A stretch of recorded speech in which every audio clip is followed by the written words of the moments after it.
Je veux lancer l'alerte ici solennellement.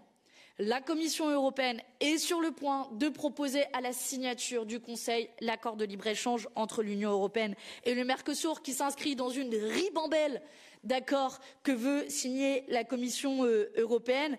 Et elle le fait non seulement en mépris du bon sens, puisque cet accord est une aberration sur tous les plans, mais aussi en piétinant totalement la démocratie. Et là, je veux lancer l'alerte vraiment solennellement, parce que c'est désormais un secret de polichinelle. La Commission va scinder l'accord en deux pour changer la procédure d'adoption et contourner le droit de veto des États membres et le vote des parlements nationaux. Et face à ce passage en force de von der Leyen, face à l'accord commercial le plus nocif sur tous les plans, sur le plan agricole, sur le plan sanitaire, sur le plan climatique, il y a plusieurs États qui sont en train de retourner leur veste. Parmi ces États, on a Emmanuel Macron qui accepte désormais de signer l'accord comme une forme de roi de l'esbrouffe, qui essaie de nous faire croire qu'il va négocier des garanties pour les agriculteurs, mais c'est évidemment de la poudre aux yeux, puisqu'à ce stade, on sait très bien que le texte de l'accord est clos.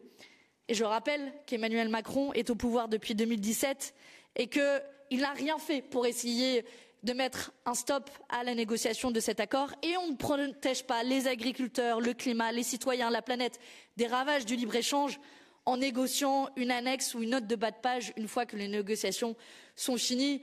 Une preuve de plus, s'il en fallait, que nous sommes peu ici dans ce Parlement à faire preuve d'une opposition systématique et sans concession à l'accord de libre-échange avec le Mercosur, et que nous sommes aussi si peu à mener la bataille, et nous la mettrons jusqu'au bout pour mettre fin à cet accord de libre-échange avec le Mercosur, mais aussi pour mettre fin à ce vent de libre-échange qui souffle alors que de nouvelles négociations ont lieu entre l'Union européenne et les États-Unis. Je laisse Martine en parler. On voit que l'Union européenne est en train de se coucher devant les desiderata de Donald Trump.